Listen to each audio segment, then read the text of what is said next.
Hey guys, HuskerzGBR, Rich here, bringing you another video, and I've returned from a trip from Sandusky, Ohio. I went to Cedar Point Amusement Park up there, and it was absolutely amazing. Went with 3 really good friends of mine, and we all just had a great time. The roller coasters were absolutely insane. If you watched my last video, you saw a couple videos of them and stuff like that, but man, I thought my bike was fast. No, it's not fast in comparison to one specific coaster, Top Thrill Dragster, that they had. Goes 0 to 120 miles an hour in 3.5 seconds, and it's nuts. Like, there's a guy ahead of us, like they have this little warning on that says hands down, heads back before they actually launch you, and it's similar to that of like what an aircraft carrier uses. And the guy kept his arms up like right when they launched it, and it appeared that he might have dislocated his shoulder or something like that, just because of the force of acceleration and the wind speed on him and stuff like that.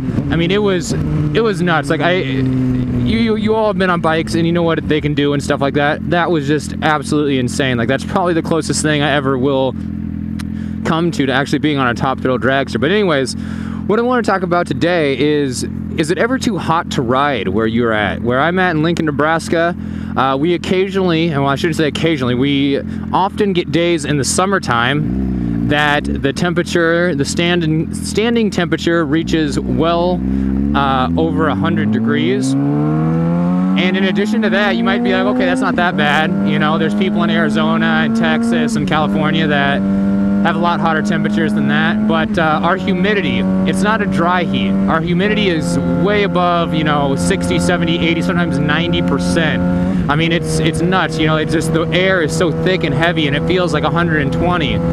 And, you know, in addition to that, like riding a motorcycle, as I'm sure you all know, the engine just kind of radiates its heat upwards onto you. So it's 100 plus degrees out, feels like it's 120. You have a hot engine that's 180 to like 200 degrees as well. And then you have the actual road itself, like what I'm riding on right now, black asphalt, that's also radiating heat. So if it's ever above about 95 degrees, I don't ride out here. I really don't think it's necessary. You know, it's just, it's murder, even without gear on or anything like that. You know, I do have a car. I have a little Honda Civic that I drive around and stuff in the winter and when the weather's not good, and that's what I use on days like that, because I'd just be soaked in sweat. I'd feel like I have to take a shower right after riding and stuff like that. And it's just not something that I really want to deal with or have to hassle with. And, you know, I'm kind of looking for your opinions too. You know, if you're from someplace else, when does it ever get to the point where you won't ride because of the temperature being too hot?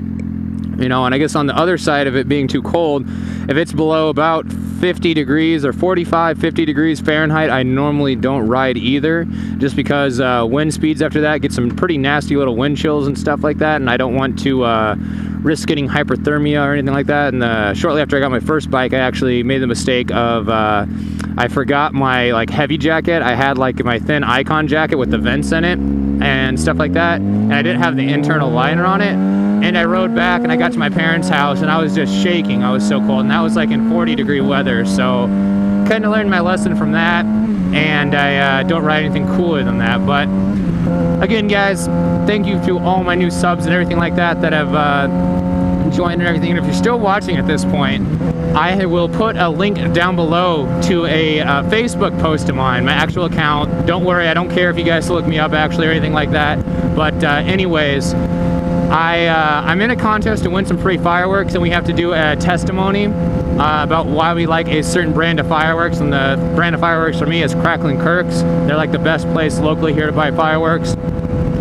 And I'm currently in first place, I believe, but I would just like a few of you guys, if you wouldn't mind, to click the link and maybe to like that post of mine. It'd be very, very much appreciated. But on that note, guys, leave a comment down below about what you think is too hot to ride in, and does it ever get to that point where you live at and stuff like that. And look forward to seeing you next time. Later, guys.